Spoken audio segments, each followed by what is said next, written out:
গাহৰি মাংসৰ সোৱাদ লগা নতুন এটা ৰেচিপি লৈ আজি আকৌ আপোনালোকৰ সন্মুখত আহি উপস্থিত হৈছোঁ।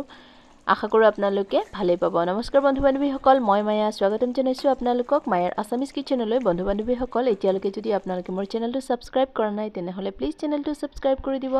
ওচৰতে থকা বেল আইকনটো প্ৰেছ কৰি তাত অল বাটনটো সিলেক্ট কৰিব, যাতে মোৰ যিকোনো নতুন ভিডিঅ' আহিলে আপোনালোকে ফটককৈ মোৰ নটিফিকেশ্যনটো পাই যায়।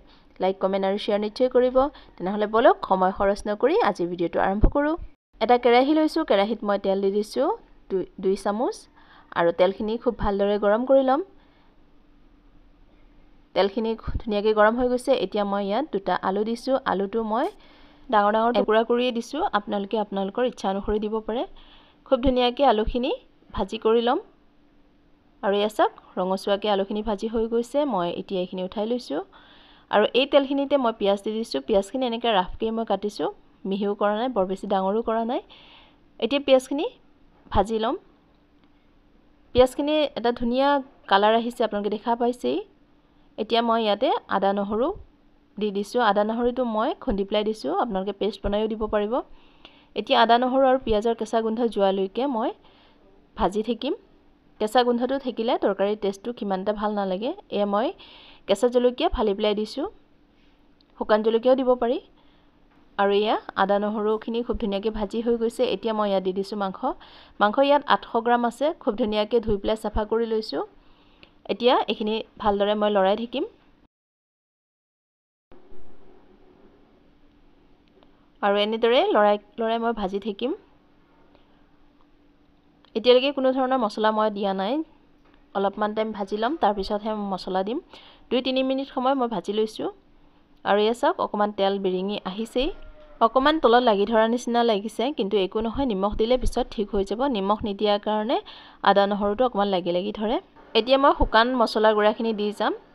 হালধি দিছোঁ আধা চামুচ, ধনিয়া 1 চামুচ আৰু এয়া জিৰা 1 চামুচ দি দিছোঁ আৰু এয়া ৰঙা জলকীয়া গুড়া 1 চামুচ দিছোঁ। নিমখটো সোৱাদ অনুসৰি দি দিছোঁ। এতিয়া গোটেই মছলাখিনি মই ভালদৰে এনেকৈ লৰাই পেলাই মাংসখিনিৰ লগত মিলাই দিম আৰু যিমান ধুনীয়াকৈ মিলিব সিমানেই খাবলৈ সোৱাদ লগা হ'ব। আৰু এয়া চাওক খুব ধুনীয়াকৈ মিলি গৈছে, দেখিবলৈ এতিয়াই ধুনীয়া লাগিছে। আৰু এইখিনি যেতিয়া ভালদৰে ভাজা যাব, চাব আপোনালোকে কিমান ধুনীয়া লাগে। এয়া লৰাই দি আছোঁ যাতে তলত লাগি নধৰে। এতিয়া মই ইয়াত 2টা বিলাহী দিছোঁ। বিলাহীকেইটা সৰু সৰু আছিলে, এনেকৈ কাটি টুকুৰাকৈ দি দিছোঁ।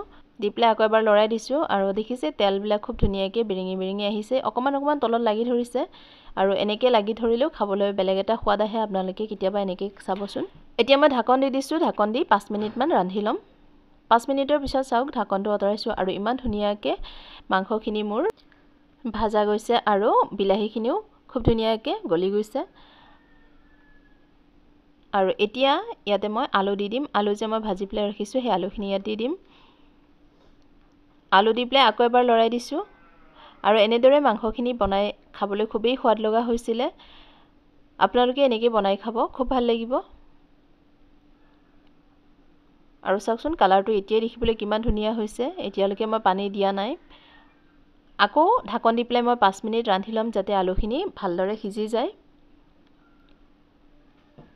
আৰু এয়া চাওক খুব ধুনীয়াকৈ ভাজি হৈ গৈছে। আলুখিনিও 80% বইল হৈ গৈছে। এতিয়া এবাৰ ভালদৰে লৰাই দিছোঁ, যাতে তলত যিখিনি মছলা লাগি আছে সেইখিনি এৰাই আহে।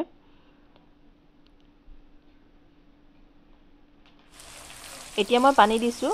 পানী মই বৰ বেছি নিদিওঁ, কাৰণ গ্ৰেভি টাইপত মই আজি তৰকাৰীটো বনাম। আপোনালোকে যদি জোল দিব বিচাৰে তেনেহ'লে পানী অকণমান বেছিকৈ দি দিব। এতিয়া ভালদৰে লৰাই দিছোঁ। লৰাই পেলাই উতলি অহালৈকে মই অলপ টাইম ৰৈ দিম। তো বন্ধু বান্ধৱীসকল, আজিৰ ভিডিঅ'টো চাই আপোনালোকে কেনেকুৱা পালে মোক কমেণ্ট কৰি জনাব আৰু আপোনালোকে মোৰ পৰা কেনেধৰণৰ ভিডিঅ' চাব বিচাৰে প্লিজ কমেণ্টছ কৰি জনাব। এতিয়া মই ঢাকন দি 20 মিনিট ৰান্ধি ল'ম। 20 মিনিটৰ পিছত চাওক আলু আৰু মাংস খুব ধুনীয়াকৈ সিজি গৈছে। এতিয়া মই গেছৰ ফ্লেমটো মিডিয়ামৰ পৰা হাই কৰি দিম, যাতে পানীখিনি অলপমান শোহাই লওঁ, কাৰণ ইমানখিনি পানীৰ মোৰ প্ৰয়োজন নহয়। মই গ্ৰেভি টাইপত বনাম বুলি কৈছিলোঁৱে। খুব ধুনীয়াকৈ উতলি আছে আৰু এনেকৈ উতলি পেলাই পানীটো অকণমান কমি আহিব। এয়া চাওক পানীখিনি কমি আহিছে আৰু জোলটো অকণমান ডাঠ হৈ আহিছে। মাংসখিনি মোৰ বনাই হৈছেই। এতিয়া এবাৰ এনেকৈ লৰাই দিছোঁ আৰু 1-1.5 মিনিটৰ পিছত মই গেছৰ ফ্লেমটো অফ কৰি দিছোঁ। ধনিয়া পাতখিনি মই দিছিলোঁ, কিন্তু ভিডিঅ'টো স্কিপ হৈ গ'ল। ধনিয়া পাত দিলে খাবলৈ খুব সোৱাদ লগা হয় এতিয়া মই আপোনালোকক সাৰ্ভ কৰি দেখুৱাম আজিৰ ভিডিঅ' কেনেকুৱা পালে কমেণ্ট কৰি জনাব আৰু আগলৈও আপোনালোকক যাতে এনেদৰে মই ভিডিঅ' দি থাকিব পাৰোঁ তাৰ কাৰণে আপোনালোকে মোক কমেণ্ট কৰি এনকাৰেজ কৰিব আজিৰ ভিডিঅ' ইমানেই নতুন ভিডিঅ' লৈ আকৌ আহিম আপোনালোকৰ নতুন বছৰৰ কাৰণে আগতীয়াকৈ শুভেচ্ছা জনালোঁ জয় আই অসম